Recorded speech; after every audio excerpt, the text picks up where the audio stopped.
പുരപ്പുര solar സ്ഥാപിച്ച് വൈദ്യുതി bill കുറയ്ക്കാൻ ഒരുങ്ങുന്നവർക്ക് തിരിച്ചടി. സംസ്ഥാന വൈദ്യുതി റെഗുലേറ്ററി കമ്മീഷൻ കരട് നിർദ്ദേശങ്ങൾ നിലവിൽ വന്നതോടെ ഒക്ടോബർ 1 മുതൽ ഉപഭോക്താക്കൾക്ക് പുരപ്പുര സോളാർ പദ്ധതി ലാഭകരമല്ലാതാകും. 3 കിലോവാട്ടിന് മുകളിലുള്ള പ്ലാന്റുകൾ നെറ്റ് മീറ്ററിംഗിൽ നിന്ന് നെറ്റ് ബില്ലിംഗ് ആകുമെന്നതാണ് പ്രധാന മാറ്റം.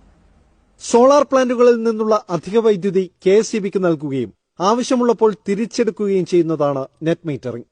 കൊടുക്കുന്നതിനും വാങ്ങുന്നതിനും ഒരേ നിരക്ക്. മുൻപ് 1000 കിലോവാട്ട് വരെയായിരുന്നു നെറ്റ് മീറ്ററിംഗ് പരിധി.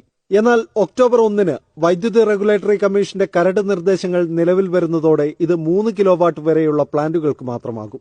3 മുതൽ 5 കിലോവാട്ട് വരെയുള്ള പ്ലാന്റുകളിൽ നെറ്റ് മീറ്ററിംഗ് വേണമെങ്കിൽ 30% സംഭരണശേഷിയുള്ള ബാറ്ററി സ്ഥാപിക്കണം.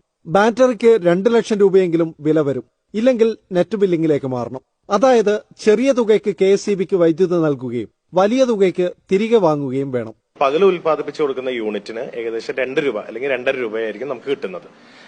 നമ്മൾ തിരിച്ചെടുക്കുന്നത് നമ്മൾ അതത് എടുക്കുന്ന സമയത്ത് താരിഫ് അനുസരിച്ചിട്ട് നമുക്ക് പേ ചെയ്യേണ്ടിയും വരും. അപ്പോൾ ഒരുപക്ഷെ 8 രൂപ 7 രൂപയ്ക്കാണ് ഒരാൾ വാങ്ങുന്നതെങ്കിൽ ഏകദേശം 4 ഇരട്ടിയോളം കോസ്റ്റ് നമുക്ക് വരും എന്നുള്ളതാണ് നെറ്റ് ബില്ലിംഗിന്റെ പുതിയൊരു എഫക്ട് എന്ന് പറയുന്നത്. എനർജി ബാങ്കിംഗ് സൗകര്യം ഇല്ലാതാകുമെന്നതാണ് മറ്റൊരു പ്രശ്നം. മിച്ചം വരുന്ന വൈദ്യുതി വർഷാവസാനം വരെ ബാങ്കിൽ സൂക്ഷിക്കാനും ഉൽപാദനം കുറയുന്ന മാസങ്ങളിൽ ഉപയോഗിക്കാനും ഇനി സാധിക്കില്ല. ബാക്കി വരുന്ന വൈദ്യുതിക്ക് ലഭിക്കുന്നതാണെങ്കിൽ തുച്ഛമായ തുകയും. ഗ്രിഡിലേക്ക് കൊടുക്കുന്ന വൈദ്യുതിക്ക് യൂണിറ്റിന് 1 രൂപ ഗ്രിഡ് സപ്പോർട്ട് ചാർജ് കൂടി ഈടാക്കും എന്നത് മറ്റൊരു പരിഷ്കരണം. ആകെ ഒരു ആശ്വാസം നിലവിലുള്ള ഉപഭോക്താക്കൾക്ക് നെറ്റ് മീറ്ററിംഗ് രീതി തുടരുമെന്നത് മാത്രമാണ്. ചട്ടങ്ങൾ പുതുക്കുന്നതുമായി ബന്ധപ്പെട്ട അഭിപ്രായങ്ങൾ അറിയിക്കാൻ ഓൺലൈൻ തെളിവെടുപ്പ് തുടരുകയാണ്. ഏഷ്യാനെറ്റ് ന്യൂസ്, കൊച്ചി.